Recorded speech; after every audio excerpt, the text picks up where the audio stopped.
a grabar. Ese era el comentario off the record, ¿cierto? De la clase anterior. Y ahora vamos a la clase de hoy día, a lo que nos convoca. Que es más o menos el mismo ejercicio, pero obviamente lo vamos a hacer con otra materia. La clase para el tercero medio A y B, ¿cierto? De lengua y literatura. Y el propósito de la clase, bueno, la fecha de hoy día, 7 de septiembre, ya estamos encaminados, ¿cierto? En el mes de septiembre. Eh, se nos viene el 18, se decía antiguamente. Analizar críticamente los géneros discursivos surgidos en diversas comunidades digitales. Vamos a ver algunos posts, tweets, ¿cierto? Fotografías, videos, comentarios en foros, memes, etc. Hoy día no recogí ningún meme porque creo que el tema no es para festinar, ¿cierto? A pesar de que hay memes que son obviamente también muy divertidos y el sentido del humor también es importante para sopesar un poco la crudeza o no sé, podríamos decir, incluso lo violento que son estas circunstancias que estamos a revisar como tema hoy día. Pero me fui más por el lado serio esta vez, para que no se malinterprete así, digamos, que no vean memes en esta ocasión. ¿Ya? Hay memes también, por supuesto, pero bueno. Okay. Más que memes son como humor gráfico que es importante resaltar. Lo que vimos en la clase anterior, ya lo sabemos, ¿cierto? Revisamos el rol de las comunidades virtuales. Las redes sociales al servicio de la comunidad, también, ¿cierto? Vimos específicamente cómo se comportan y cuál es la importancia que tienen los grupos de Facebook y analizamos, ¿cierto? De hecho, que tienen una importancia muy fuerte justamente en estos días a propósito del apoyo que les estamos brindando, por ejemplo, a las pymes, a propósito, ¿cierto? De los pequeños emprendimientos y cómo la gente se ha tenido que ir rehaciendo para poder tener ingresos pues, y poder subsistir a propósito de haber perdido su trabajo y qué sé yo, los casos que nosotros vamos a ir viendo.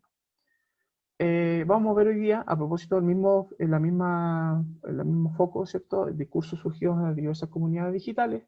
Vamos a ver qué tipo de discursos son, qué comunidades los emiten, ojo con eso, y cuáles son los propósitos y a quiénes están dirigidos.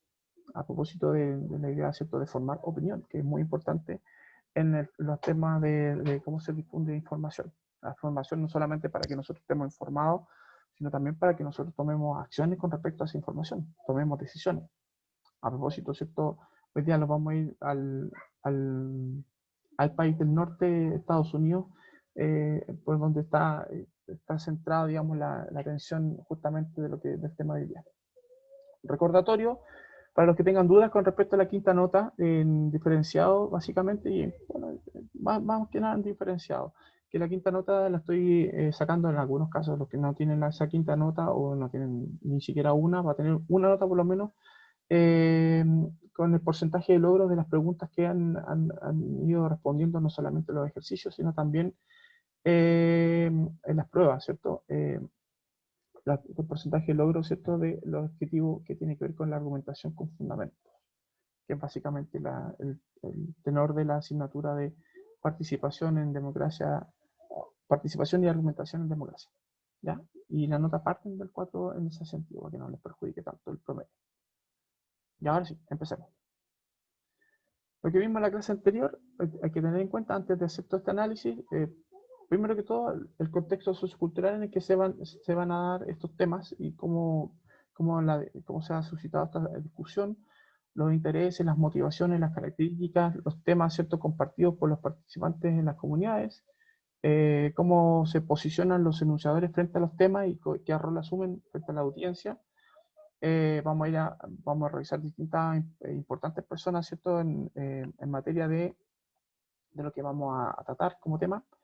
Los modos de razonamiento y la calidad de la evidencia también es muy importante entender para justamente crear o tener nuestra propia opinión, sostener nuestras opiniones, no solamente la opinión de de los enunciadores, sino también nosotros la futura opinión que podríamos tener como respuesta frente a estos hechos. O sea, el ámbito de la argumentación no es de una parte al otro, ¿cierto? Sino es un permanente diálogo. Entonces, ¿cómo se fomenta ese diálogo? ¿Cómo se genera esa discusión, básicamente? Y obviamente problemas éticos asociados a la participación, que tienen que ver esencialmente con que la información que se difunda sea información sostenible, creíble, la forma de acoso, ¿cierto? Descalificación o discriminación, que no hay que darle pie a eso, ¿cierto? Y obviamente los alcances y las consecuencias que tienen, obviamente, la participación en estos dilemas o discusiones argumentativas. Habíamos dicho también que habíamos hablado de las características de una comunidad digital y dijimos, ¿cierto?, que las comunidades digitales tienen como propósito, son estos grupos de individuos, colectivos o instituciones que desean interactuar para satisfacer sus necesidades de comunicación, cumpliendo roles específicos, comparten, digamos, un propósito determinado que tiene que ver justamente con esta idea de entregar información, difundir información y movilizar a la gente también, pues, o sea, en torno a esa información, que la gente tenga su propia opinión. Por lo tanto, propenden a ser un poco más objetivos de lo que eran antes, ¿cierto? Cuando estaban muy sesgados estos grandes grupos de comunicativos, ¿cierto? Perdón, estos grandes grupos digitales como, como comunidades. Y obviamente establecen de alguna manera interacciones a través de los sistemas informativos con los distintos miembros para facilitar la cohesión de ellos, o sea, que se forme la idea de comunidad. La comunidad no es cerrada, ¿cierto? Trata de hacer que muchas otras personas también se vayan incluyendo en las distintas luchas o causas que tengan estas comunidades virtuales, o estos propósitos también. Ya habíamos mencionado dentro de los distintos de las distintas comunidades grupos que tienen que ver con espacios físicos, hay, ¿cierto? La comunidad virtual como un lugar, otros que tienen que ver con un propósito más simbólico, así por ejemplo una causa, el feminismo, el antirracismo, ¿cierto? Un equipo de fútbol, etcétera, ¿cierto? Y la comunidad virtual es como simplemente un hecho de, de un lugar, ¿cierto? Que reemplaza lo físico, ¿cierto? Por lo virtual, simplemente. Y hoy en día muy fuerte esta idea, ¿cierto? Del espacio virtual como un espacio de conexión con el otro, porque no nos podemos juntar. Entonces ahí están las tres definidas, ¿cierto? Las tres áreas definidas de las comunidades virtuales. Y en eso estamos, pues. O sea, nosotros hoy en día nos entendemos nuestra necesidad de juntarnos eh, en esta justamente virtualidad. Ahora mismo, como decía en la clase anterior, ¿cierto? La clase es una comunidad virtual, colegio, una comunidad virtual hoy en día por fuerza. Bueno, decíamos entonces que los principales objetivos de la comunidad virtual son los siguientes: intercambiar información, obtener respuestas correctas, ¿cierto? Y la búsqueda de información. A ver, ojo con esto, porque hay gente que utiliza las comunidades virtuales, por ejemplo, para poder resolver un problema así como técnico. ¿Cómo instalo el programa X en la tele? O, por ejemplo, no sé, pues una aplicación, cómo saco un permiso, etcétera. Pues hay gente eh, que está, digamos, respondiendo a esas preguntas de manera correcta y con buena intención de guiar y de orientar, ¿cierto?, al que tiene la duda, por ejemplo. Entonces, el intercambio de información no solamente es para grandes temas como, por ejemplo, puede ser el racismo, el que vamos a ver hoy día, sino también cosas tan cotidianas como, por ejemplo, cómo preparo, no sé, pan amasado o cómo instalo una app en la tele o lo que sea. Ofrecer apoyo también emocional, contención, a propósito de las redes, de las comunidades virtuales, justamente en el tema de la violencia de género, que también se ha dado espacio, digamos, para que estas comunidades virtuales ofrezcan contención, empatía y expresen ciertas emociones eh, de contención, justamente frente a los casos de abuso, los casos, ¿cierto?, de violencia contra la mujer, por ejemplo, o contra los niños, ¿cierto? También. Incluso en temas, ¿cierto?, de los animalistas también, que han tenido también una fuerte presencia en los medios de comunicación. y en las comunidades virtuales. Conversar y socializar de manera informal a través de la comunicación simultánea. Eso permite, digamos, las comunidades virtuales, la simultaneidad. O sea, yo puedo conversar con otra persona sin estar esperando que la otra persona, ¿cierto?, se tome el tiempo de recibir una carta, por ejemplo, y que me escriba de vuelta, y el correo de intermedio. Ahora es más rápido, es más simultáneo. Y hay muchas herramientas que permiten incluso la interacción por videoconferencia, como lo que estamos haciendo ahora justamente. Debatir normalmente a través de la participación de moderadores, ¿cierto? También se da esa idea de que se pueda conversar y llegar a un debate a propósito. Hoy vamos a ver los medios informativos, específicamente, ¿cierto?, el rol que tienen los medios informativos audiovisuales. Y ahí yo puse la tele porque el emblema de los audiovisuales es la tele, pero hoy en día la tele ha sido reemplazada por YouTube, preferentemente, ¿cierto? Y otros medios de difusión audiovisual que son también muy consumidos, valgo a usar la palabra consumidos, aunque, aunque sea un poco limitada, ¿cierto? Bueno, vamos a ver este video que dura sus 3 minutos, 4 minutos, ¿cierto? Que tiene que ver con el tema, como una introducción al tema del racismo en Estados Unidos, que está bien explicado, y me quedo, digamos, con esta buena explicación que hace el periodista acerca de la historia del racismo, ¿cierto?, en Estados Unidos. ¿Por qué se habla de racismo? Y incluso hemos escuchado por ahí gente que dice 300 años de racismo que ya no son tolerables nunca más, ¿cierto? Y este medio de comunicación, France 24, es un medio también muy serio a propósito de las fuentes de información. Serio, bastante, digamos, objetivo después de todo. Ok, corre vídeo. Espérate. Wow. A ver si se. Ahí sí. Ahora sí, corre vídeo.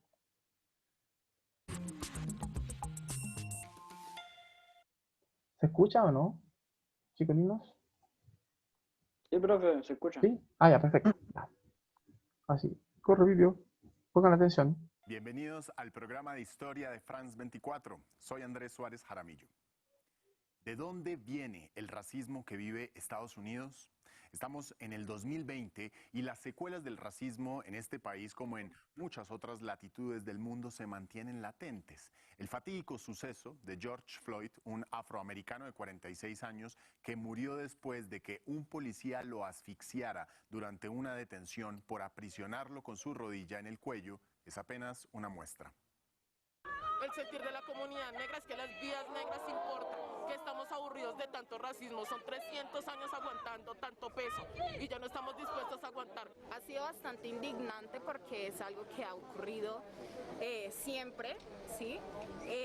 Creo que ahora que el pueblo ha tomado el poder, está tomando poder por medio de las protestas, manifestaciones, espero que se genere algún cambio. A sabiendas que Estados Unidos es una nación bastante joven, los episodios de racismo comenzaron en la época en que se estaba formando el país hace más de 200 años. Los blancos anglosajones, dueños de haciendas en el siglo XIX, estaban a favor de la esclavitud porque les resultaba muy rentable comprar negros africanos para tenerlos como esclavos y así dominarlos para someterlos a trabajos, valga la redundancia, esclavizantes.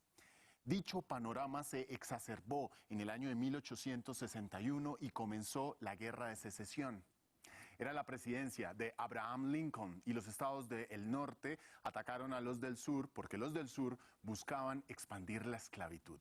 Pero tras 4 años de guerra, los estados del norte ganaron y los del sur quedaron resentidos. No importó que la victoria trajera consigo la abolición de la esclavitud en la 13ª enmienda de 1865 o la liberación de 4 millones de esclavos. El resentimiento prevaleció y lo que antes era esclavitud mutó a lo que se llamó segregación, es decir, la separación de espacios, leyes y servicios para blancos y negros. Los negros siempre relegados desigualmente a las peores oportunidades. Este panorama se mantuvo hasta mediados del siglo XX, era aceptada la segregación socialmente, pero la indignación en la población afroamericana fue concentrándose, con tan buena suerte, que encontró un líder, Martin Luther King.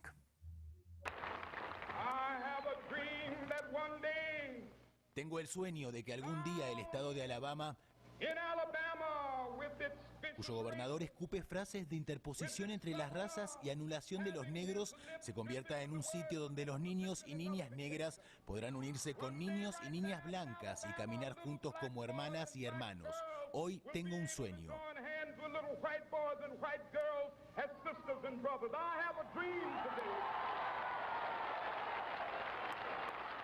Pero el sueño de Martin Luther King se convirtió en una pesadilla. En 1968 fue asesinado con apenas 39 años por ser el líder del movimiento de los derechos civiles afroamericanos. Su corta edad no fue impedimento para trascender en la historia como el hombre valiente que puso su voz al servicio de una minoría racial. Tengo el sueño de que mis 4 hijos pequeños algún día vivirán en una nación donde no serán juzgados por el color de su piel, sino por el contenido de su carácter. Hoy tengo un sueño.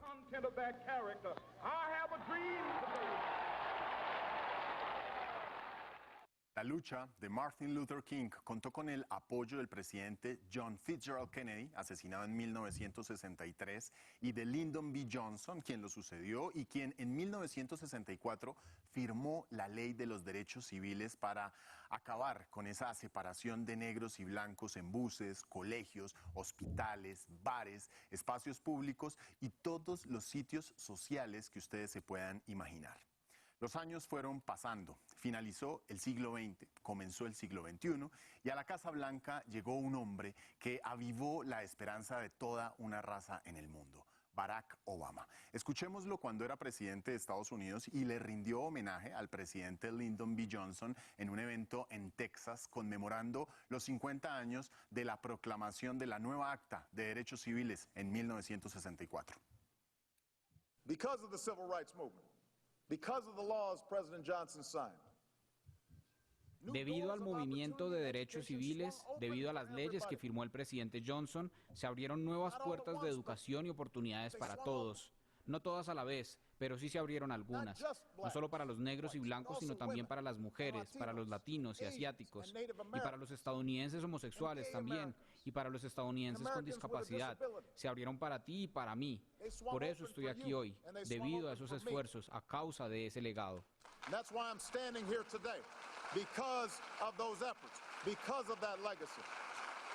Actualmente, los afroestadounidenses enfrentan un serio problema de violencia policial. De acuerdo con la organización Mapping Police Violence, en 2019, el 24% de las muertes bajo custodia policial corresponde a ciudadanos afroamericanos, lo cual no es para nada proporcional, teniendo en cuenta que solo el 13.4% de la población estadounidense es negra. Esta cifra de la violencia policial se enmarca en la presidencia de Donald Trump, un mandatario que es altamente criticado por exacerbar a la supremacía blanca y actuar políticamente incorrecto para discriminar a poblaciones negras, latinas, musulmanas, entre otras. Entre tanto, cientos de ciudades en el mundo y en Estados Unidos protestan para que esta realidad cambie. Hasta aquí esta historia. Gracias por seguirnos. Recuerden que más historias las pueden encontrar en nuestro sitio web, france24.com.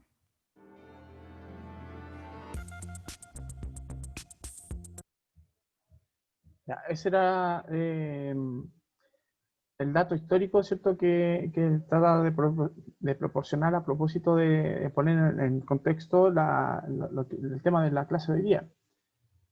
La idea, ¿cierto?, de que podamos entender... ¡Ay! Se puso de nuevo. Podamos entender, digamos, el problema. A propósito de lo que decía el periodista, ¿cierto?, Jaramillo, los medios de comunicación también están ocupados preferentemente, un espacio fuerte en ellos, ¿cierto?, son los deportes. Y el deporte, de alguna manera, también se transmite mundialmente a través de canales que son justamente internacionales, que tienen sus páginas web y todo. Ha mostrado, ¿cierto?, diferentes homenajes o diferentes, ¿cierto?, reconocimientos justamente en la lucha antirracial, poniendo de manifiesto Aquí, bueno, está Lukaku, hay un equipo de Fórmula 1 a propósito, ahí están las fuentes, ojo. Lo de Lukaku salió en ESPN, esa foto, ¿cierto? La tomé de ahí. No enseñaré la fuente. El periódico El País, ¿cierto? En España, ahí mostrando un equipo, ¿cierto? De fútbol americano, justamente haciendo el mismo gesto de homenaje, en la rodilla en el piso, haciendo como alusión a la muerte de Floyd, ¿cierto? El primer caso importante de abuso policial, ¿cierto? En Estados Unidos, que abrió esta discusión de racismo nuevamente, ya después de muchos otros casos, ¿cierto? Que también estuvieron en discusión, pero estaba todo cerrado en Estados Unidos, digamos, hasta que explotó esta cuestión de manera internacional también, poniendo ojo justamente en un país que se supone que no es sino que es sinónimo de libertad. Muy curioso que haya sido así. Incluso Michael Jordan, el 31 de mayo, él publicó también a propósito, ¿cierto?, de la muerte de George Floyd, publicó, ¿cierto?, sus condolencias y la tristeza que sentía a propósito de ver todavía, él dice, ¿cierto?, de ver todavía estos rasgos racistas actos racistas, ¿cierto?, en Estados Unidos. Ocupando obviamente una de las mayores plataformas, digamos, de interacción social hoy por hoy, de las comunidades virtuales, ¿cierto?, que es justamente Twitter. Entonces aquí tenemos distintas evidencias de que los medios masivos de comunicación, incluyendo las redes sociales, justo como Twitter, son un resonadero, podríamos decir, del hechos eh, tan digamos, relevantes como, por ejemplo, el abuso racial en Estados Unidos, por ejemplo. O sea, ahí está centrado el análisis. Ok. Otro ejemplo que quiero traer a colación es justamente aquí cito la fuente, es EFE, que es a propósito de un medio de divulgación informativa internacional, una agencia informativa, ¿cierto?, que tiene periodistas desplegados por todo el mundo, y en sus corresponsales en Washington tomaron una entrevista que le hicieron a Kamala Harris, ella candidata a la vicepresidencia, ¿cierto? Actual candidata a la vicepresidencia, porque se está discutiendo justamente eso, quién va a ser el próximo presidente de Estados Unidos y cuáles van a ser justamente sus motivaciones frente a este tema. Y Kamala Harris dice así abiertamente que Estados Unidos tiene dos sistemas de justicia. Ahora, su opinión también es importante porque viene a ratificar, digamos, la sensación que tiene mucha gente con respecto a lo que está sucediendo justamente en Estados Unidos, que es más o menos también lo que podría suceder aquí en Chile. A propósito, lo vamos a mencionar después, vamos a mencionarlo de la tarea después, ¿ya? Tranquila. Ella, candidata demócrata, ¿cierto?, a la vicepresidencia de Estados Unidos, dice que hay dos sistemas de justicia en términos de que las disparidades que existen en la aplicación de la ley marca una diferencia entre blancos y negros. Dice, la realidad entre Estados Unidos hoy en día es lo que vemos durante generaciones, y francamente desde nuestros inicios, que tenemos dos sistemas de justicia en Estados Unidos, ¿cierto? Asegura Harris en una entrevista que dio al medio internacional CNN este domingo, o sea, ayer. No creo que la mayoría de las personas razonables, insistió Harris, ¿cierto?, estén prestando atención a los hechos que cuestionen la existencia de estas disparidades raciales y en un sistema que se ha dedicado al racismo en términos de cómo se han aplicado las leyes. O sea, ella critica también fuertemente a los que están encargados del poder, que están en el poder en Estados Unidos, no solamente el presidente Donald Trump, ¿cierto?, sino también los fiscales, los jueces específicamente, y también los que están encargados también de impartir un poco de justicia en las calles, porque son los policías que se supone que tienen que actuar siguiendo un protocolo que justamente que está muy cuestionado hoy en día y que lamentablemente siguen actuando, digamos, un poco intempestivamente, sin medir las consecuencias, digamos, de los juicios sociales que se están virtiendo sobre la policía en particular. Más o menos lo mismo que sucede aquí en Chile, a propósito de lo que mencionamos con el tema de los camioneros, por ejemplo, lo que pasa con el caso de Nano Calderón también, que ciertamente las personas que tienen más poder económico tienen también, paradójicamente, ¿cierto?, más como derechos, o los que no tenemos poder económico no tenemos tantos derechos, o tanta digamos, disposición de esos derechos, aparentemente, ¿cierto? Pasa lo mismo en Estados Unidos, y lo paradójico es que la gente de color, en general, es gente también más vinculada con la pobreza en Estados Unidos, ¿cierto? Los sectores más marginales, donde viven mayoritariamente, ¿cierto?, la gente de color.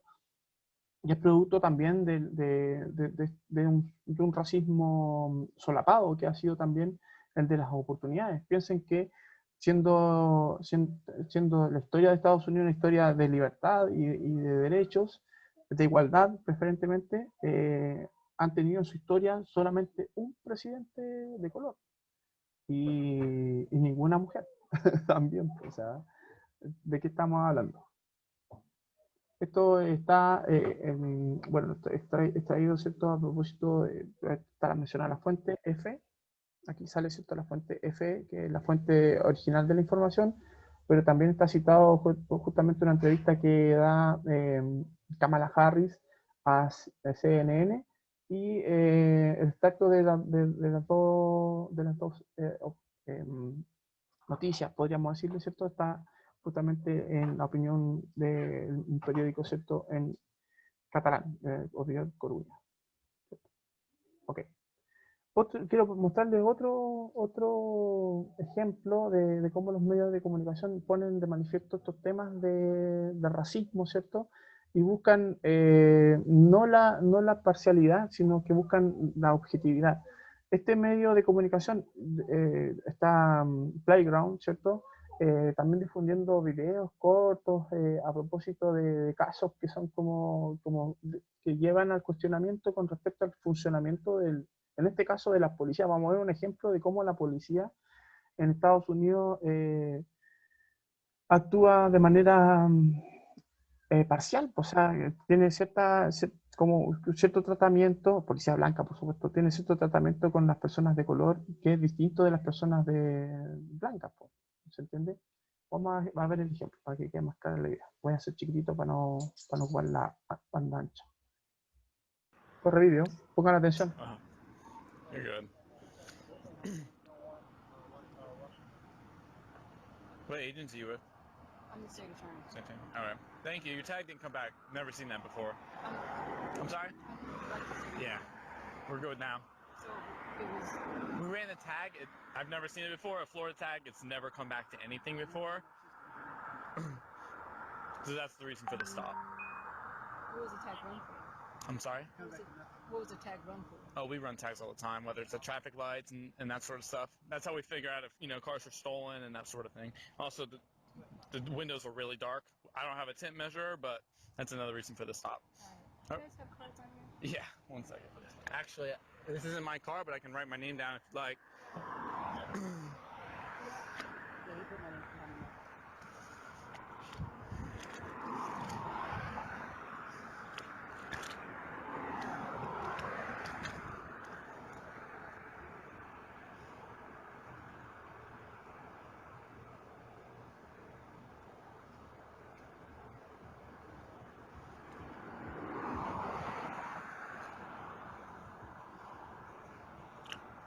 What's your employee number? 157. Ready. There you are. Have a good day.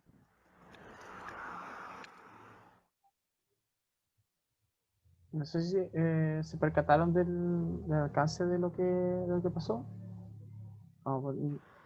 Se supone que a ella la detiene la policía. Ellos estaban fiscalizando los vehículos que transitan por una calle en la Florida. Estamos hablando de un hecho que sucedió en el año 2017, pero de alguna manera también viene a refrescar un poco lo que lo que está pasando, o sea, no es algo de ahora nomás, es algo que se viene dando de hace tiempo.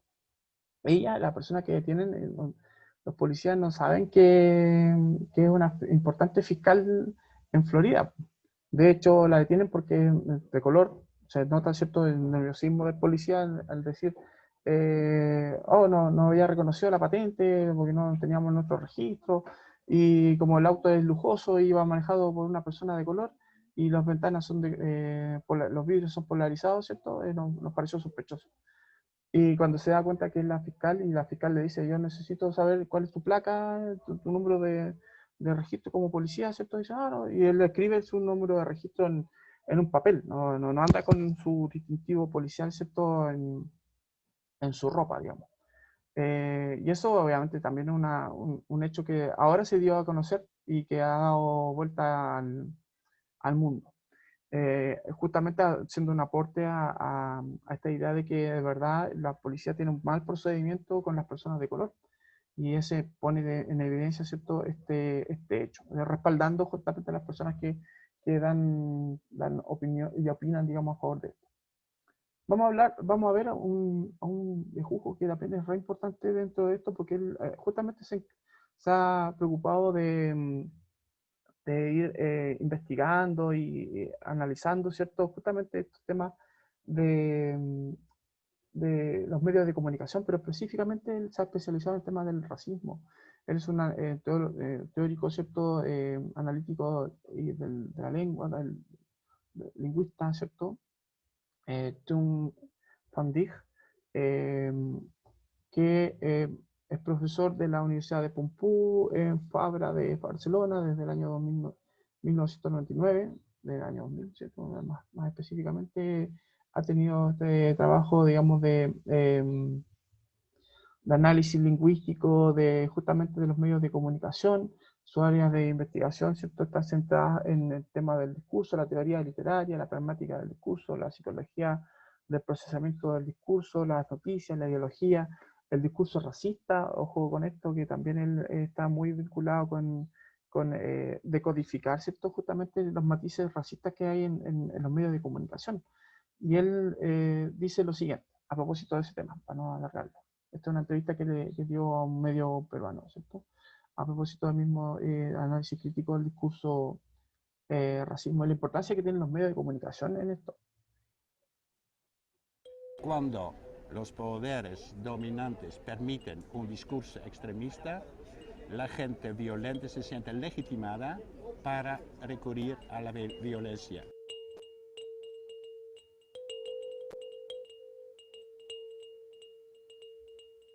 Gran parte de los problemas y asuntos sociales tienen una dimensión discursiva. Cualquier discurso público no es inocente. Muchas veces hay un discurso que parece progre, pero en la realidad no lo es. En la realidad las políticas antirracistas casi no ocurren y el racismo es de todos lados dominante. El poder de las palabras sobre la mente de la gente es inmenso. Manipular a las personas es fácil y manipular a la gente contra minorías, cualquier tipo de minoría, es aún más fácil porque la gente tiene la tendencia, sobre todo en tiempos de crisis, de culpar a gente que no tiene poder y no la gente de arriba.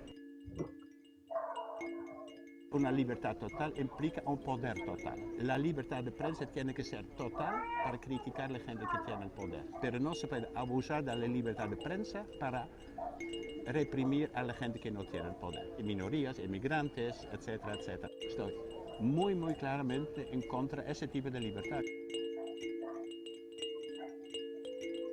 Analizar críticamente el discurso también implica analizar su potencial de manipulación, pero también de educación. La práctica es educar a periodistas y eso obviamente es muy difícil porque luego una gente llama educación, otra gente dice es manipulación y eso es obviamente una línea de división muy importante. Ahí hay debate, perfecto.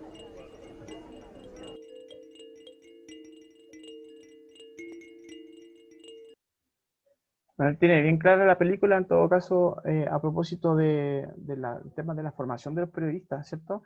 porque son en definitiva los periodistas los que tienen el trabajo de cubrir los hechos noticiosos que nosotros vemos en televisión, pero también de ellos aplicar, o podríamos decir, legitimar el derecho a la libertad, pues, la libertad de información, ¿cierto?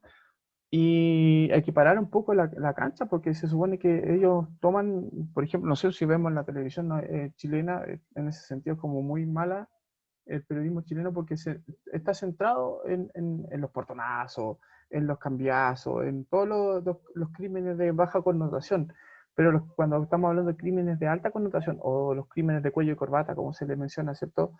La indagación periodística como que queda ahí, no se tocan los temas con la misma recurrencia, porque obviamente afecta a personas que tienen poder. En el caso, ¿cierto?, del Nano Calderón, por ejemplo, que se mencionan, digamos, los alcances que podría vivir este personaje en prisión y todo, pero no se habla, digamos, de lo que está detrás, o sea, cómo se protege, digamos, a una persona que tiene contactos, ¿cierto?, en nuestro país. Cómo se zafa, digamos, o las falencias que tiene nuestro sistema judicial, cómo se zafa, digamos, de cumplir prisión, digamos, a alguna persona que tiene contactos con el poder específicamente, sino alguien derechamente poderoso. Para no ir más allá. Bueno, aquí las dimensiones que nosotros tenemos que ir evaluando con respecto a quién emiten la información, tiene que irse respondiendo justamente a propósito de esta idea orientadora que tienen estas preguntas. Cada uno de nosotros esto lo hace en un fuero personal, por supuesto. Y la idea es que se vaya también integrando en la capacidad analítica que tenemos nosotros, evaluativa y analítica de los medios que nosotros consumimos como medios de información. Tenemos que saber quién es el enunciador, desde dónde viene. John Van Dyck, por ejemplo, un gran experto imparcial en esta materia, ¿cierto? Él es preocupado también de que se suscite el debate. Él dice, entre la formación periodística, obviamente, y el condicionamiento, o como se habló incluso en algún momento de cierto adoctrinamiento, cierto periodístico de la gente, cuando nosotros los profesores, ¿cierto? También somos responsables, no solo los periodistas, también los profes, que somos responsables, digamos, en la formación de ustedes, en materia, digamos, de formar pensamiento o pensadores críticos con respecto a la realidad, darles la herramienta a ustedes para que ustedes se den cuenta de que la información tiene muchas aristas, por decirlo, ¿cierto?, de una manera más sucinta, ¿cierto? Tiene muchas aristas, que hay muchas implicancias dentro de un hecho informativo. ¿Quién la produce? ¿Quién la emite? ¿Cuál es su propósito? ¿Cierto? ¿Para dónde va dirigido? El enunciador, ¿cierto? El interlocutor, en el sentido de cómo nosotros también podemos interactuar con esa información y creerle o no creerle, ¿cierto?, a los hechos, al hecho informativo y a la información en sí. Las evidencias que tenemos nosotros, los aspectos engañosos que pueden tener a propósito de dónde se inserta esta información, etcétera, etcétera, etcétera. Piensen también, por ejemplo, aquí dentro de las comunidades virtuales, también podemos ir incorporando, por ejemplo, lo que pasa con las series de televisión. Y si ustedes se dan cuenta, de alguna manera las series de televisión también van abriendo la posibilidad de que exista también esta cercanía con la integración racial, por ejemplo, o la inclusión genérica que también se busca dentro de este nuevo mundo que queremos construir, por ejemplo. Bueno, para ir cerrando, ojo con esto, advertencia ahí, signo de advertencia, la próxima clase y el recordatorio. Ojo con las redes sociales, ojo con las comunidades virtuales con respecto a lo que transmiten, ¿cierto? Con estos criterios de críticos que tienen que tener ustedes, vean y analicen, ¿cierto?, la información que les llega. Fíjense mucho en el tema de las fuentes también, investiguen, no se queden con lo que simplemente les llega a ustedes en sus redes sociales, en los WhatsApp, que si ustedes deben ser un poco más aguja, como se dice en términos coloquiales, ser más aguja con la información que les llega, ¿ya? La próxima clase vamos a seguir profundizando el tema. Acuérdense que este es un tema de largo aliento dentro de la unidad, que nos ocupa por lo menos un par de clases más a propósito, ¿ya? Y vamos a seguir conversando y vamos a seguir analizando, ¿cierto?, las implicancias de los medios de comunicación en la formación de opinión de cada uno de nosotros. Está el próximo control lector, ya saben ustedes, Área 81, es un cuento cortito, pero bien entretenido para que lo analicen, lo vayan viendo desde ya. Muchas gracias por su atención. Recuérdenme, están ahí las redes sociales abiertas para ir disponibles para que nos podamos comunicar con fluidez. Yo respondo siempre que estoy atento ahí, trato de responder al tiro y bien directo a los mensajes, ¿ya? Y hagan como don Ramón. Es que no hagan esto, pero se entiende que también hay una crítica implícita en este programa, que no era muy bueno, pero es un programa que también puede sentar un precedente a propósito, ¿cierto? De no creerle a la tele. Nos vemos, chiquillos. Voy a dejar de compartir para que nos podamos despedir. Cuídense muchos. Hasta cariños. Un abrazo grande. Paz y amor. ¿Hay una pregunta? No. Bueno. Voy a subir el video, ojo, para que lo revisen bien. Y lo revisen también, porque este trabajo lo vamos a ocupar. Justamente esta forma de análisis la vamos a ocupar en ¿cómo se llaman? Las futuras evaluaciones. Cuídense, chiquillos. Un abrazo grande. Los quiero mucho. Chau, chau.